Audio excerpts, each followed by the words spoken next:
Other thing that I see in front of us, kind of the challenge of our job as public educators, right? One, we've got to make sure we promote academic excellence. Good news, bad news, again, hopefully No Child Left Behind will be reauthorized, ESEA. Hopefully our own law, IDA, will be reauthorized. Once we get a budget and solve some of those minor things, I guess they'll start paying attention to things like education again. And I'm good. I'm glad you're smiling and laughing at that. But we always have at that center as our charge is, one, to promote academic excellence. Two, the second challenge we have is our job is to kind of enculturate the next group of citizens in our society. So we've got a tall order. And the order is even more complex because we basically have to do that with everyone who walks through the schoolhouse door. Meaning we are held to a standard as an outcome with everybody that comes through the door. And I love it during election time when politicians beat up on us as educators. And they always draw these business parallels, right? Well, if they were a corporation, they would have gone out of business. It's like, that's true. We would have. We're not a corporation. And the parallel I point out, if I'm an auto manufacturer and I'm making fenders and I get some bad metal from my supplier, right? And the fenders aren't working, they're falling apart. I just go buy my metal from somebody else because I've got to make perfect fenders every time. Well, that's our challenge. We're charged with making perfect fenders, but with whatever supplies come through the door. The parallel doesn't fit. That sort of logic of running schools as corporations just doesn't simply hold.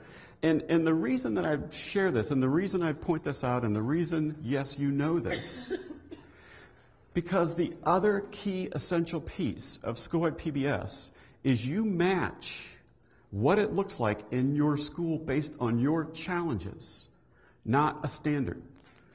In other words, I don't have a program, I don't have a package, I don't have a curriculum. Got nothing to sell to you. What we do is we have a problem-solving framework and structure. And we've been successful because what we do is we go in and work with schools and help them solve their problems, again, to get to these outcomes. One of my favorite examples is years ago I was working with City of St. Louis schools, and it was an initial meeting with some of the key principals. We're sitting around the table, and I asked them, I said, okay, what are some of your challenges? And the principal from the magnet school, so magnet schools are sort of focused, specialized schools, so there's dramatic arts and there's math, science, highly competitive, long waiting list.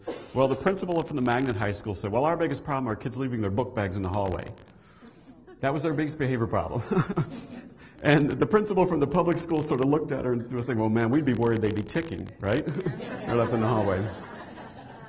His biggest problem were keeping drug dealers out of his school. Because drug dealers figured out that's where the market is. Get past security, set up shop in one of the hallways, sell drugs in the schools. Those are vastly different challenges, going to require different solutions. However, the problem solving, the framework, the systems to get to those outcomes are the same. Schoolwide PBS, and again, that academic side, RTI, are problem solving frameworks. People think and assume, well, PBIS is a program or a curriculum. In fact, we're being evaluated. Office of Special Education Programs, U.S. Department of Ed, put out a contract, and somebody won, to sort of evaluate, right? And so they've been talking to our state people and talking to us, and they keep thinking this is a program. They keep asking us for the materials. And we keep saying, we don't have them. We have blueprints. We have logic. Go and look. Read the outcomes. And they're just really struggling, right? Because they want to come in and evaluate like a curriculum. So we're not fitting with kind of their expectations, and they're really sort of struggling. I think they're getting it. I think they're finally getting it, which is pretty encouraging. So those are our challenges.